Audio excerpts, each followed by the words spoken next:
Thank you, team. Very well. Great. So where are you based right now?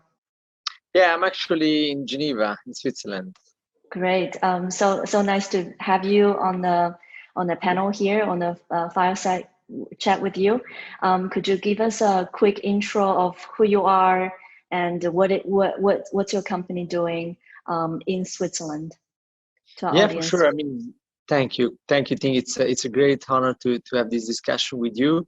Lian Group, it's a venture capital investment firm with just strong focus on blockchain technology. We are a pan-European investment fund with offices all across Europe. And we basically invest in all the space, including DeFi. We also are very strongly believer into the infrastructure. In fact, today we are managing two mining assets, two Bitcoin mining assets, one in Norway and one in Canada. So I would say we cover the world space, ranging from the digital asset space also to the infrastructure.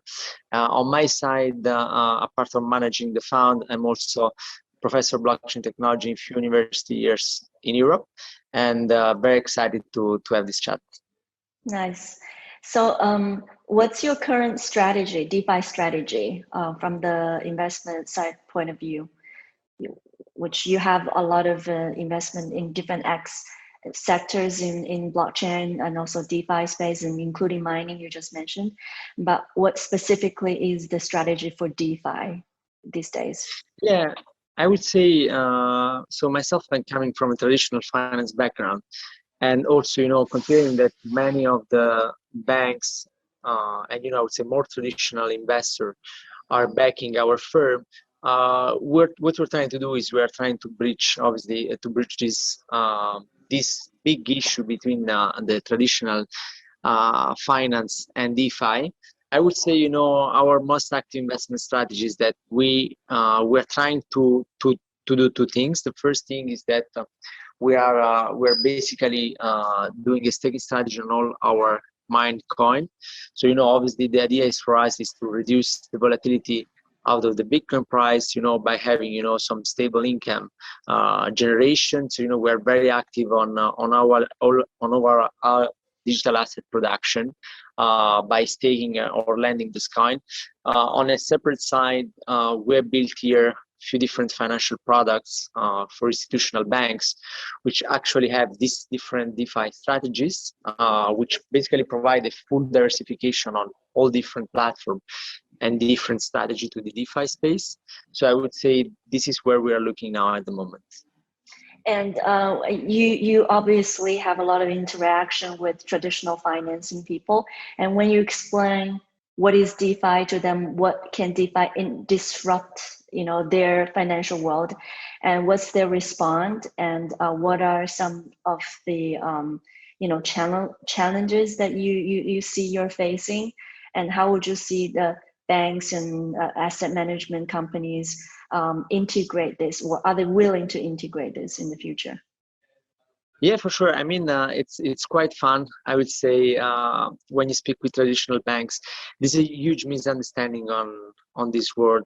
I would see this as a education process. So first of all, we need to make sure that we have the infrastructure to allow basically banks and higher institutional investors to enter into the space. To give you an idea, we have issue like related to the smart contract hacking. We have insurance risk, so that's why this market of insurance against hacking of smart contract, I believe, would be very useful in order to allow a risk reduction. But also, I would see that that basically today traditional finance has a huge issue, which is obviously yield, right? So there's no availability of yield. And actually in the DeFi space, there are so many opportunities. The problem is that how you are able to move this huge amount of capital in dollar into the space, right? And I believe, it will be the same as Bitcoin. I mean, you will have plenty of financial products that actually will be built for banks, which will basically just allow banks to deploy large amount of capital into the space. So today that's still not possible. as I mentioned to you, you have, you have many question marks coming from, compliance and risk management of the bank. But, our idea is really to bridge those gaps, to put in place, institutionalization products so that, we can put this huge pool of capital at work. And, at the same time, the institutional clients can benefit from a higher yield, which today is very beneficial for their mandates portfolios. When you're talking about yield, are you talking about the yield farming in the DeFi space? Yes, absolutely. Yeah, absolutely. And when you say, would you say that challenges are facing in connecting this traditional finance into DeFi is compliance?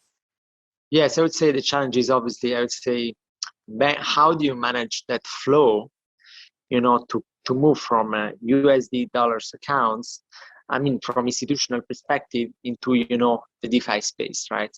So, there is a huge gap today in the markets because, as you can imagine, banks need to respect capital requirements and a certain number of things. So actually today is still very hard, for a traditional bank to move that capital into the space, into the yield farming space, as you said. But, we're working closely with few banks to implement all of that. Our idea, as I told you before, is to build different financial products that integrates many DeFi strategies so that, you can provide a wider diversification on the whole ecosystem by using an institutional product, basically, by creating a financial product. And this is where the industry, I believe, should go. And this is where actually a lot of capital is there. So my last question for you, and you've been traveling a lot, attending to a lot of different events and conferences, and obviously you're based in Europe and Switzerland, which is one of the openest, countries and regions for cryptocurrency.